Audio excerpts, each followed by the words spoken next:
Hello everyone, and welcome to my guide on farming bloodstone shards, twin shards, chunks, bloodviles, and quicksilver bullets all in one go. I'm going to start off by showing you guys my stats. I'm level 140 with 24 points in my arcane skill, which is the most important skill because arcane boosts discovery stats, which is what we're going to need to be farming the monsters we're going to be fighting. The first thing you're going to want to do is teleport to Bregensworth. Here you'll find the NPC Willem. Willem does nothing more than show you the way to Rom the Vacuous Spider, and groan a bit when you talk to him. There actually isn't any consequence for killing him. He actually gives us exactly what we need to do the farming. Some blood echoes in the eye room. So go ahead and be the true vile blood you are, and murder this helpless old man. Okay, so the next thing you're going to have to do is kill Rom the Vacuous Spider. Rom can be a tough boss because he can do things like this. This is a move that normally kills you. I'm actually surprised that I not only survived the attack, but able to beat the boss in my first try. So I'm going to teach you guys a few tricks on how to beat this thing and avoid some of his attacks. Alrighty, this is one of the hardest moves Rom has to avoid. Rom will lift his head up, and when he brings it down, he will summon 4 meteors from the sky. It's important you watch his movements. The meteors fall as soon as he brings his head down. The best way of dodging this attack is to roll to the side twice the moment Ron brings his head down. Dodging twice usually works, but sometimes you want to throw in a third roll just in case you miss the timing. After defeating Rom, you will be spawned here. Walk through the door and down the steps and you will arrive in Yargle's Unseen Village. If it's your first time here, it's good to note that the enemies respawn, and you must kill the bell-ringing woman in order to stop them from respawning. After that, you want to head down these stairs and head to the lamp. Alrighty, after lighting the lamp, it's a pretty linear path until you get here. You have to be kind of careful though, because the Amidala sitting on the building over there can snipe you. You're going to want to fall off the ledge to the right and land on the spot right below it. Go through the window on the right, but be mindful of the giant. Drop through the ground, and you'll land right next to this guy. This is where you're going to find the Upper Cathedral Ward Key. As you can see, I already have it, so I'm not going to get anything from here. But this is where you find it, and that's very important for what we're going to do next. Up next, we have to teleport to, you guessed it, the Cathedral Ward. Start by heading right and pulling this lever.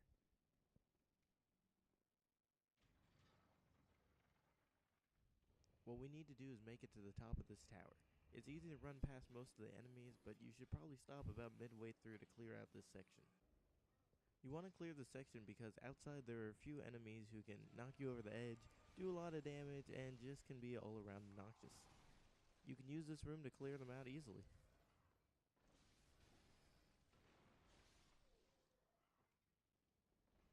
After clearing this area, ascending the ladder and clearing the area above it, you arrive at the spot of the Upper Cathedral Ward. Once you make your way up the tower, you'll be in front of this door. As you can see, I've already opened it, but this is where you use your Upper Cathedral Ward key. Once the door is open, you want to run past the Celestial Child, up the stairs and across the bridge. You can either choose to fight the enemies on the bridge if you wish, but it's not necessary for what we're going to be doing.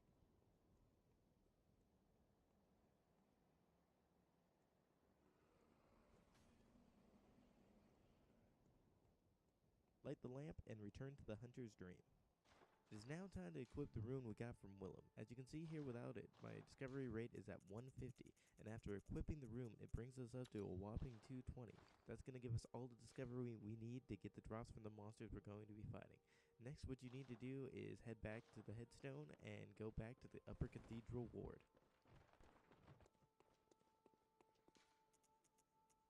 Next, we're going to clear the path all the way to the Celestial Emissary.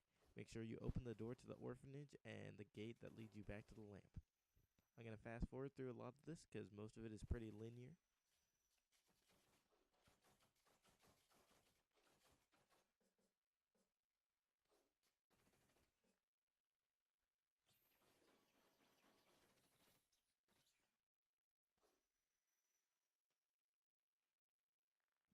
It's very important that you open these last 2 doors, the doors leading to the orphanage and the orphanage gate leading back to the lamp. This is going to be the path for our farming run. After this, head back to the lamp, Hunter's Dream, come back to reset the map. Once the map has been reset, you want to head up these stairs and kill these first two celestial children that are waiting outside.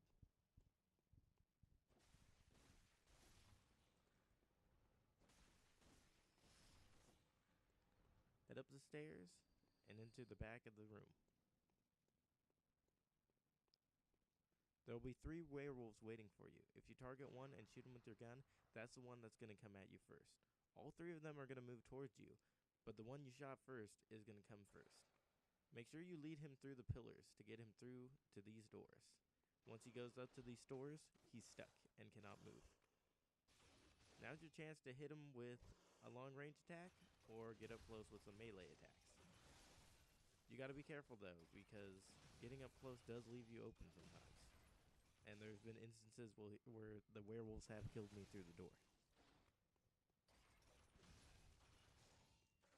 These werewolves are the creatures that are going to be dropping all the shards. They dropped bloodstone shards, twin shards, and on occasion, bloodstone chunks.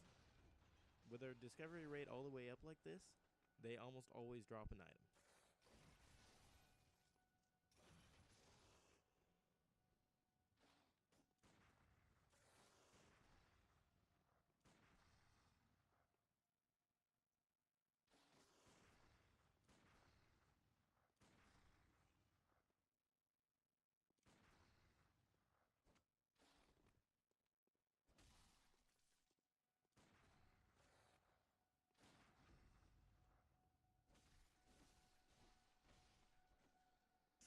I believe there are 2 other items that these monsters can drop. I believe those are bloodviles and blue elixirs.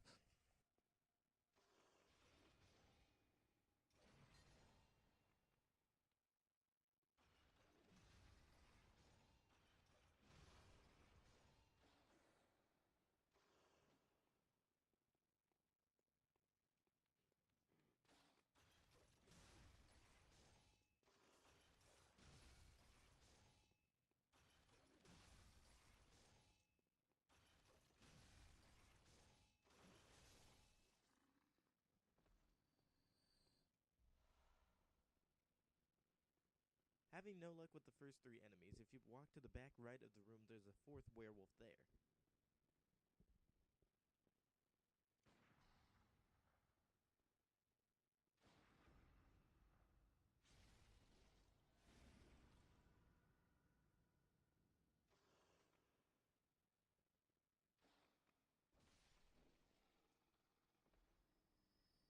The 5th and final werewolf is up the stairs, to the left, and down the hallway. For me, this is the werewolf that drops the bloodstone chunk.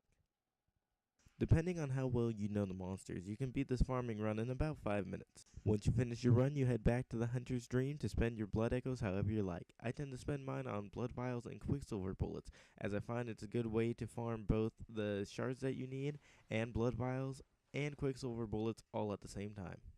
I've looked at a lot of videos on the best ways of farming bloodstone chunks, and none of them really did it for me, so I put this one together myself because it was the best route that I figured out. For me, this is the safest and fastest way of farming multiple resources that I need at one time. I hope you all enjoy this guide and that it helps you in some way or another. Thanks for watching.